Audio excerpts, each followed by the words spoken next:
Good morning everyone and welcome back to my YouTube channel let's discuss.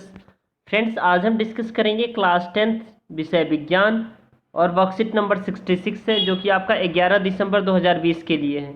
तो विद्यार्थी अपना नाम लिखेंगे और कक्षा अध्यापक का नाम लिखेंगे। बच्चों, आज का जो आपका वर्कशीट है, जीव कैसे जनन करते हैं, इसका आज आपका सेकेंड पार्ट है। तो आइए हम आज सीखेंगे जो एकल जीवों में प्रजनन की विधि कैसे होती है।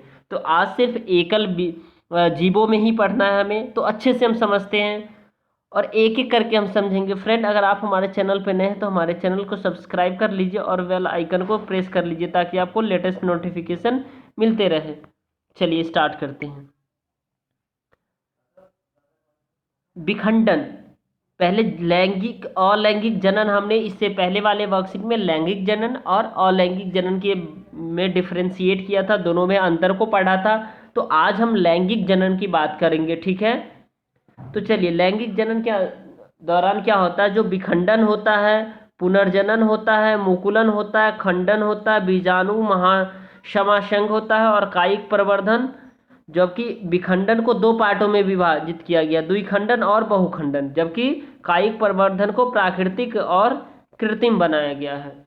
तो चलिए हम एक एक करके इसे अच्छे से समझते हैं, ठीक है।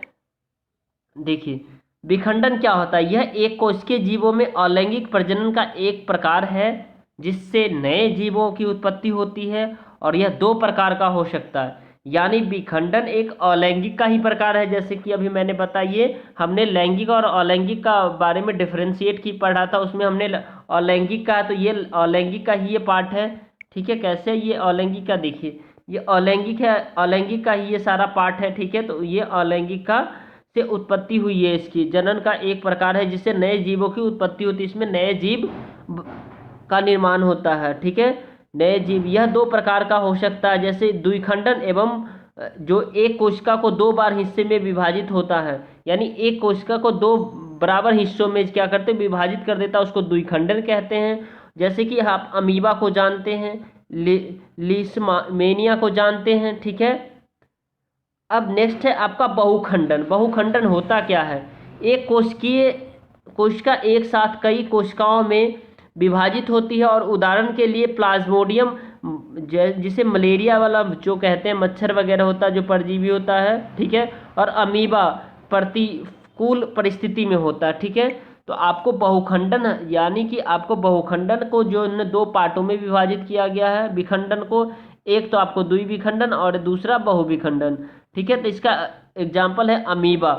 अमीबा को देखिए, और उसके बाद पैरामीशियम भी है, ठीक है। तो देखिए ये अमीबा कैसे है, अमीबा अब मान लीजिए इसमें देखिए ये किस तरह से बहुखंडन हो रहा है। पहले इस प्रकार हुआ, फिर यहाँ से यहाँ जो है ना, इसका थोड़ा सा निर्माण बढ़ता गया, फिर इसका यहाँ से निर्माण थोड़ा बढ़ा, और फिर ये दो पार्ट में हो गया, फिर ये और बराबर दो पार्ट में अलग हो गया जाएगा, ठीक है।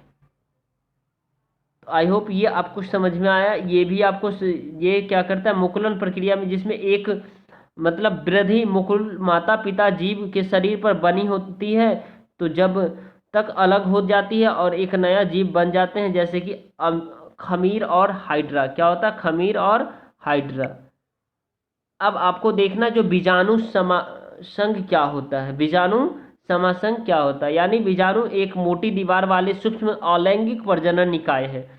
बीजाणु क्या है, सूक्ष्म अलैंगिक प्रजनन इकाई है। आपसे पूछा जा सकता है जो सूक्ष्म अलैंगिक प्रजनन इकाई निकाय किसे कहते हैं, तो बीजाणु को कहते हैं, ठीक है। बीजाणु स्पाइरोगियम में बनते हैं, और अंकुरन पर प्रत्येक बीजाणु एक नए जीव जैसे राइजोपस राइजोम होता है, ठीक है, अंग्रेजी में कहते हैं।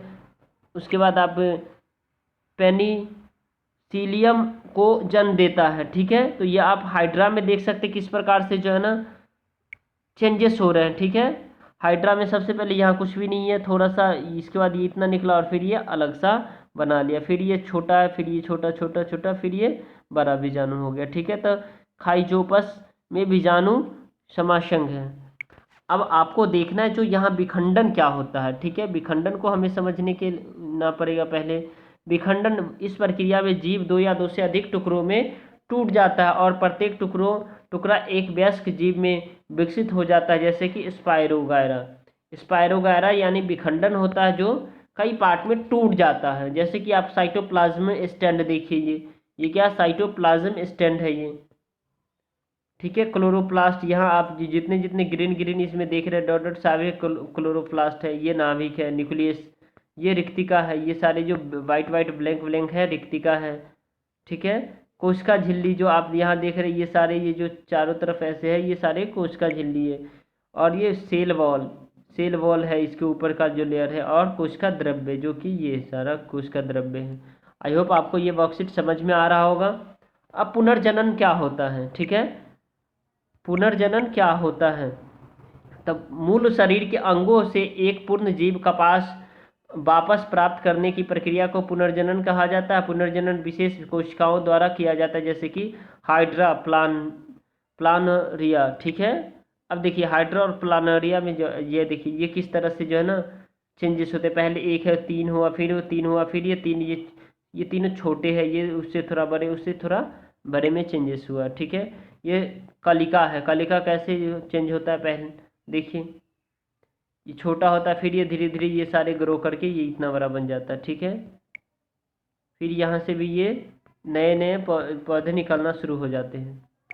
अब कायिक प्रजनन, यह पौधे में प्रजनन की एक अलैंगिक विधि है, जहाँ वनस्पति भाग अर्थात जड़, तना और पत्तियाँ नए पौधों को जन्म देती है।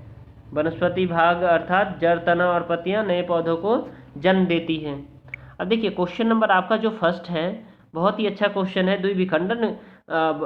द्विविखंडन बहुखंडन से किस प्रकार अलग है, ठीक है। क्वेश्चन नंबर सेकेंड है बीजाणु द्वारा जनन से जीव किस प्रकार लाभान्वित होते हैं। और क्वेश्चन नंबर थर्ड है क्या आप कुछ कारण सोच सकते हैं जिससे पता चलता है कि जटिल संरचना वाले जीव पुनरुद्भवन द्वारा नई संतति उत्पन्न नहीं कर सकता।